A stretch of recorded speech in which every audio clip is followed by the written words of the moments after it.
Hi guys, and welcome to my channel. This is what my wife says all the time. So we've got this big frost going on right now, and you know I haven't posted videos in a while, but I wanted to show you how we winterize these chickens to kind of get them through what's going to be negative 18 degrees Celsius tonight. And for those of you going to make comment, I understand we're in the U.S., but my wife's Filipino, so we're a Celsius family. So what we've got over here, and this is what I built this past spring. I thought it would get us through the winter. I put a constant temp 78 degree heater in there, and I also put a pump in there that circulates the water to help keep it from freezing. But here's the problem: it's gotten so cold that the water has frozen right here in between where the water is warm and, you know, the nipple where they drink out of. So what we're going to do instead is we're going to go ahead and shut off the pump. We don't need that anymore. We're going to open air this. This is going to be clean whenever it's all done. We're going to take the pump, or the constant heater. So you can see it's still nice and wet. You see it? So it's working well, but it's just not hot enough to get outside and keep the nibbles from freezing. So we're going to take this out. That's still running. We're just going to put it in a nice little pot of water. Because remember, this is a constant 78 degrees, so it's not going to overheat. I don't have a temperature gauge on here. It just keeps itself at 78 degrees. And we're going to go ahead and unplug these pumps. There's no point in it running. That's frozen together. Okay, that will keep them going. Now, because the problem we're going to have here is that because this temperature of the water is going to be so much higher than the temperature around it, it's going to evaporate quickly. This might need to be refilled 2 or 3 times a day. But we found a pot that's short enough for them to be able to get their heads over and dunk in versus trying to get them out of these nipples here. So they'll be able to drink and, you know, live. What we also did was we overstuffed the nesting boxes with hay. And last night I came in here because they're going to naturally go to the roosting spots. I picked them all up and shoved them in, and I shoved a bunch of hay behind them, and once they kind of saw the heat, they were okay staying in there. So I think they slept in here last night, as far as I could tell from the camera we have. And then they just came out this morning to, you know, do whatever chickens do. So the last thing that we're going to do is we're going to what I call overseed them with corn, right? So let me have corn here. Normally, I'm not going to give them all this corn. Normally, I only give them about this much corn, and the rest of it's feed, so that way they'll keep laying eggs. We're going to give them extra corn. The extra sugar will help keep their body temperatures up. So, come on. Boop, boop, boop, boop.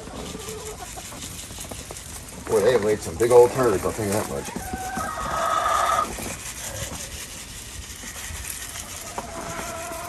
Okay.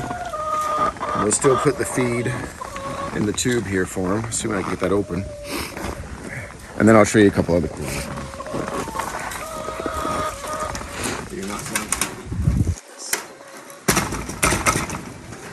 That's frozen shut.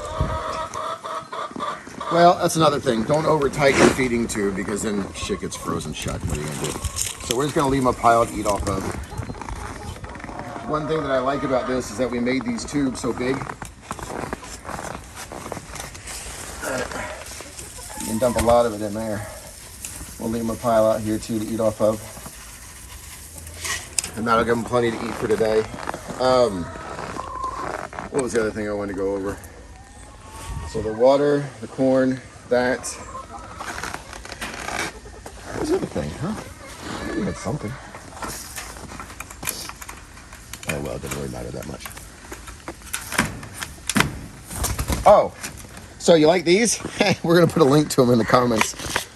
Might be the only actually sponsored product anybody buys. So I refuse to wear shoes because, you know, fuck that noise. And obviously pants. So I bought these extendable cleats to go over my flip-flops and my Birkenstocks, and they work amazingly well. So well that I'm sure my wife is afraid or unhappy that I actually bought them. So where you have to worry about chickens getting hurt in the wintertime, okay, is right up here on their comb. See that thin skin right there? That's very susceptible. And the top here, see, it's already getting a little dry. Okay, so what we'll do with that is we'll cover it in Vaseline. That's all you got to do, just like you would with your lips or any other piece of exposed skin. If you don't want them to get a cracked and eventually bleeding comb, which, keep in mind, people say, well, that's not a big deal. So, you know, the pricks do, I guess. it is a big deal because chickens will naturally start to attack any blood they see. So if she starts to bleed out of this comb, there's a decent chance that one of the other chickens might take it out on her. So you can do that, and you can cover up her feet as well. See, she's a little pink there. Yeah, she's okay, but we need to cover them up with a little bit of, just a little thin little layer of Vaseline to keep the wind from drying them out. Wind blown, that's what they call it. So anyway, my feet are frozen, so we need to get moving. My cleats aren't keeping me warm. Ooh, 2 more eggs. A lot more eggs. Wow. Just don't get my butt crack in there, okay? Yeah. You get my butt crack in there, aren't you? Oh, show the fake egg, just for people who don't know. Oh yeah. So we're gonna edit this in. It's not gonna look real clean because I'm not a video editor kind of guy. That's why I raise chickens. So this right here is a wooden egg. Okay. You notice I marked it so we know which one's not to pull out of here. And you'll also notice it's got a little bit of a yellow color. So what we've had here is we've had an egg eater. And what you can do with an egg eater is, quite frankly, it's very hard to stop them from doing it.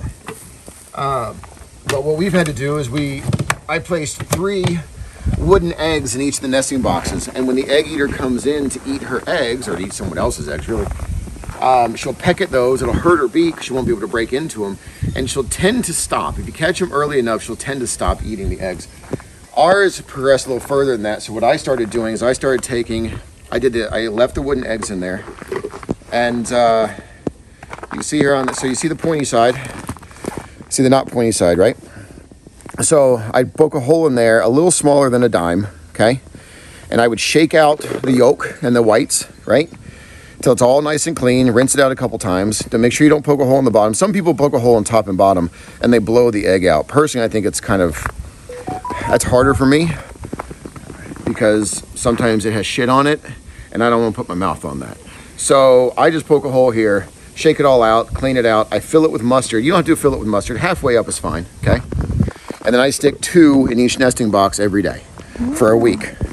How much eggs? A lot of eggs. Well, plus we got 2 more out of the other side earlier. 1, 2, 3, 4, 5, 6, 7. Wait, 1, 2, 3, 4, 5, 6. So yeah, that's 8.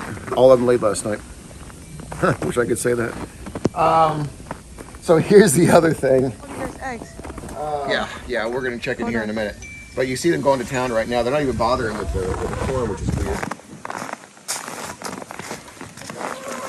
Yeah. You see the other channel that I did a video on how to catch cereal for nitrogen, how to grow fruit in your yard. So, not a huge following, but something to do. But let's see. So to recap, okay, you want to give them extra sugar, which is corn, okay, in order to keep their body temps up. Yeah, you don't have to stand out here, it's cool. Yeah, I know you're freezing. Extra sugar to keep their body temps up. You want to try and get them into an enclosed area away from the wind, which even then we built this windbreak here, but it's not enough, not for what we're going to get tonight. We're supposed to get a really big windstorm, bring the wind chill down to negative 30 Celsius, I believe. With the temps of actually negative 18. Shit, my boogers are actually frozen in my nose. That's how cold it is right now. And it's going to get colder. And you want to give them a way to get water. See, you can already see the steam coming off the water because it's keeping it, that nice temp. It's only 78 degrees, but it's happening because it's so cold outside, which means that water is going to be empty probably in a few hours. It's going to require constant refilling. And I would also suggest that overnight, because it's going to run out of water overnight, right? Unplug the heater overnight, so that way it doesn't overheat the heater when it runs out of water. Because understand, air doesn't transmit heat like water does. So if it's open air and it's trying to heat it up, it may end up overheating that heater, and you have to plug it back in the morning, refill it with water. Those have to go without water overnight. That's all we can do right now. And that's really it.